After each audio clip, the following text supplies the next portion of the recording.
Oi, hoje estamos aqui na Praça Menino João Hélio para continuar a leitura do livro A Quarta Dimensão, de David Yong Chu. Você lembra da parte que a gente estava lendo, falando daquelas 3 moças que entraram no rio, achando que o Senhor poderia fazer elas andarem sobre as águas, igual o Senhor fez com Pedro, mas infelizmente não foi isso que aconteceu.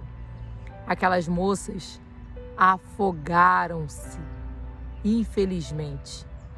Elas não pediram autorização para entrar naquele rio e, infelizmente, morreram.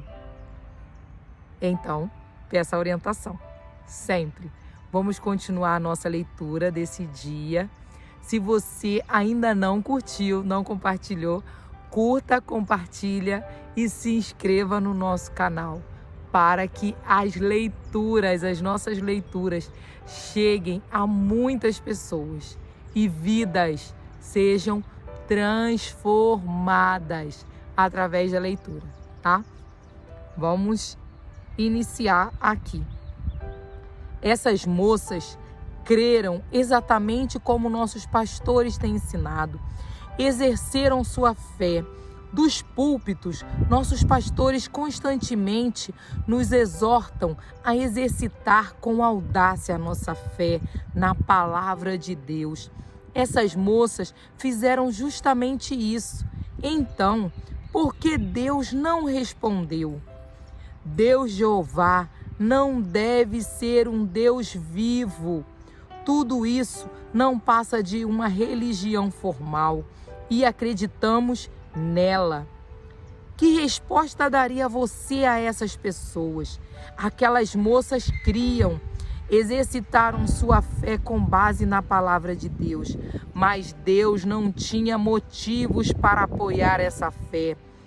Pedro nunca andou sobre as águas por causa da palavra logos, a qual provê informação geral acerca de Deus. Pedro pediu que Cristo lhe desse uma palavra específica. Disse ele: se o Senhor mandar-me ir ao seu encontro sobre as águas. Respondeu Jesus: venha. A palavra que Cristo deu a Pedro não era logos, mas rema. Deu-lhe uma palavra específica: venha, a uma pessoa específica. Pedro, numa situação específica, uma tempestade. Rema traz fé. A fé vem pela pregação e a pregação de rema. Pedro nunca andou sobre as águas pelo conhecimento de Deus somente. Pedro tinha rema, mas aquelas moças tinham somente logos, o conhecimento geral de Deus. Nesse caso, a obra de Deus, mediante Pedro. O erro foi exercitar sua fé humana em logos. Deus, portanto, não tinha responsabilidade alguma de apoiar sua fé. E a diferença entre o modo pela qual essas moças exercitaram sua fé e a maneira de Pedro exercitar a dele é tão grande quanto a noite do dia. 2 anos atrás, 2 estudantes do Instituto Bíblico falharam completamente em seu primeiro empreendimento ministerial. Os 2 haviam sido meus discípulos, escutaram minhas preleções e, como iam à minha igreja, aprenderam alguma coisa a respeito dos princípios da fé.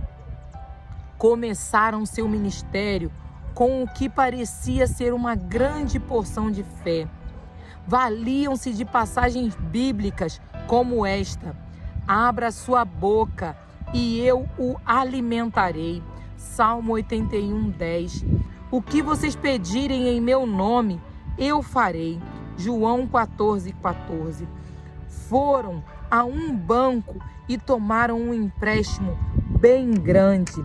Em seguida, se dirigiram a um homem bem rico e pediram emprestado outra grande soma de dinheiro.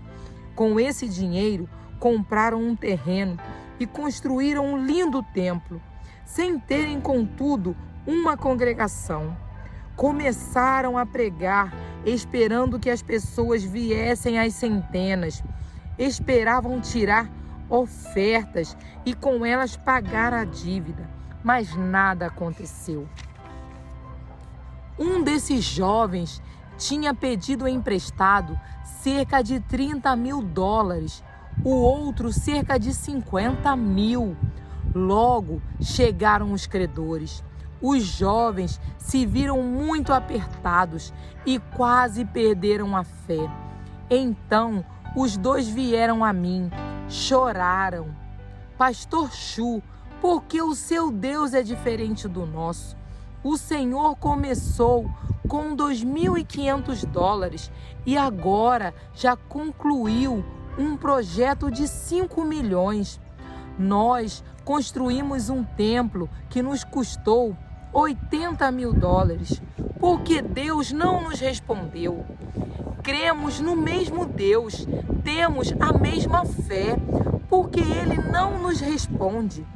Em seguida, começaram a citar passagens bíblicas que contêm promessas, tanto do Antigo como no Novo Testamento, acrescentando: fizemos exatamente como o Senhor nos ensinou e fracassamos.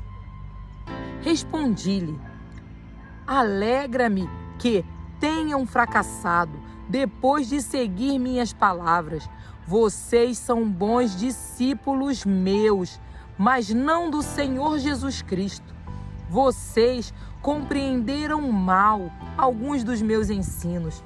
Comecei a obra de minha igreja dirigido por Rema, não por Logos.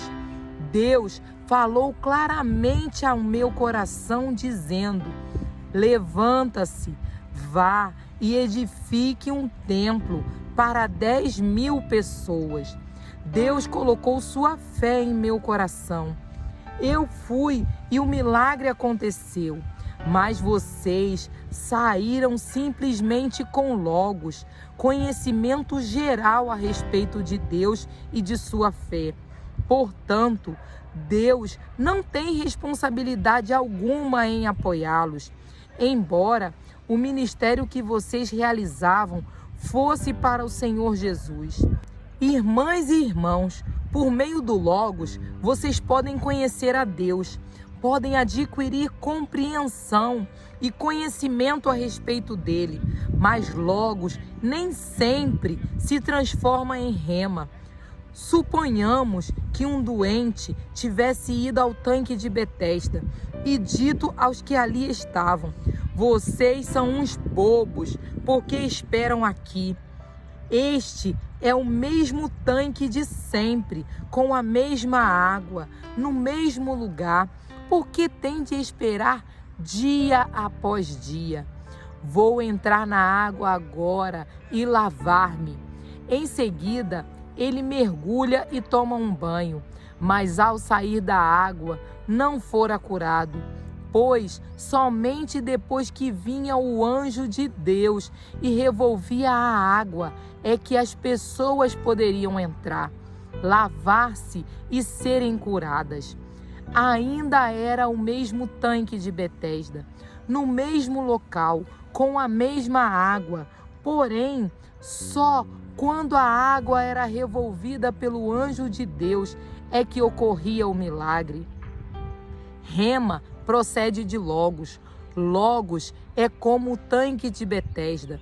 Você pode ouvir a palavra de Deus e estudar a Bíblia, mas somente quando o Espírito Santo vem e aviva uma passagem ou passagens da Bíblia em seu coração, queimando-a em sua alma e dando-lhe a conhecer como aplicá-la diretamente à sua situação específica, é que logo se transforma em Rema.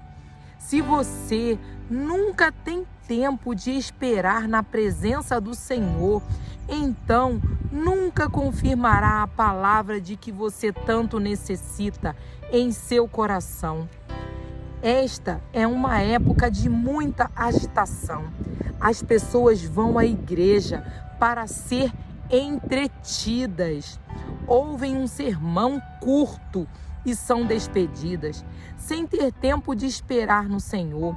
Recebem logos, mas não rema. Por isso, não veem milagres de Deus e começam a duvidar de seu poder. As pessoas devem ir ao santuário, ouvir atentamente o pregador e esperar no Senhor. Mas, como não ouvem em atitude de oração, esperam no Senhor a fim de receber rema, não podem, portanto, receber a fé necessária para a solução de seus problemas. O seu conhecimento da Bíblia aumenta a proporção que seus problemas crescem e, embora venham à igreja, nada acontece. Por isso, começam a esfriar e a perder a fé. Outro problema que sofrem as igrejas desta época é que os pastores andam demasiadamente ocupados, passam horas fazendo o trabalho de eletricista, carpinteiro, porteiro, enfermeiro, ocupados em centenas de tarefas diferentes. Quando chega o sábado, tropeçam por aí, tentando pensar em alguma palavra logos para pregar na manhã de domingo. Estão tão cansados a ponto de não ter tempo de esperar na presença do Senhor. Não tem tempo de trocar capim verde por leite puro. Suas congregações comem capim, mas não bebem o leite rico da palavra. Esse é um erro muito grande. Os leigos não são inimigos do pastor, são seus amigos, como fizeram os apóstolos. O pastor deve concentrar-se na oração e no ministério da palavra, delegando qualquer outro trabalho a seus leigos, anciões, diáconos, diaconisas e líderes. Sigo esta norma em minha igreja. Não ouso subir ao púlpito sem primeiro esperar na presença do Senhor e receber a palavra rema de Deus para a mensagem. Se não recebo a palavra rema, não subo ao púlpito. Às vezes, passo toda a noite de sábado em oração. Durante o dia, oro: Senhor, as pessoas virão com todos os tipos de problemas, doenças, pressões, problemas familiares, dificuldades financeiras, todo tipo imaginável de tribulação. Virão não somente para receber conhecimento geral a teu respeito, mas também para receber uma solução real dos seus problemas. Se eu não lhes der fé viva, rema, voltarão para suas casas sem ter solucionado nenhum de seus problemas. Necessito de uma mensagem específica para pessoas específicas, num tempo específico. Em seguida, espero até que o Senhor me dê a mensagem. Quando subo ao púlpito, vou marchando como um general, porque sei que a mensagem que irei entregar tem a unção do Espírito Santo. Depois do sermão, as pessoas vêm a mim e dizem: pastor, o Senhor pregou exatamente a palavra de que eu necessitava. Creio que meu problema será resolvido. Isso acontece porque os ajudei a receber rema. Irmãos e irmãs, não estamos edificando na igreja um clube de santos. Estamos lidando com assuntos de vida e de morte. Se o pastor não der rema a seu povo, então tudo o que lhe resta é um clube religioso superficial. Já temos no mundo clubes sociais como os Rotary e outros da mesma natureza, e seus membros também pagam um tipo de dízimo. As igrejas que edificamos devem ser um lugar que as pessoas recebem soluções da parte de Deus, recebem e veem milagres em sua vida e possam conseguir não um mero conhecimento intelectual de Deus, mas também um conhecimento experimental, real e vivo. Mas para que atinjam esse objetivo, é preciso que primeiro o pastor receba rema. Deve-se dar tempo aos cristãos para que esperem na presença do Senhor, a fim de que o Espírito Santo tenha tempo de lidar com eles e de inspirá-los por meio das Escrituras.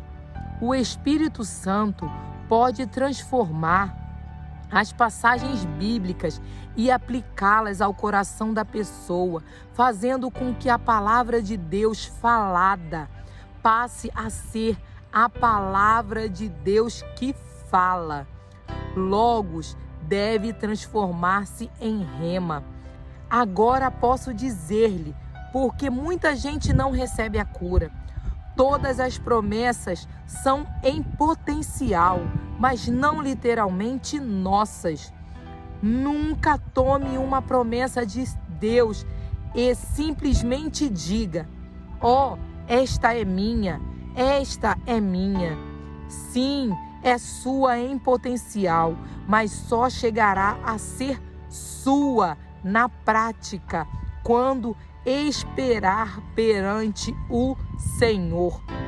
Antes que o Senhor conceda uma passagem a um indivíduo, ele tem de fazer várias coisas.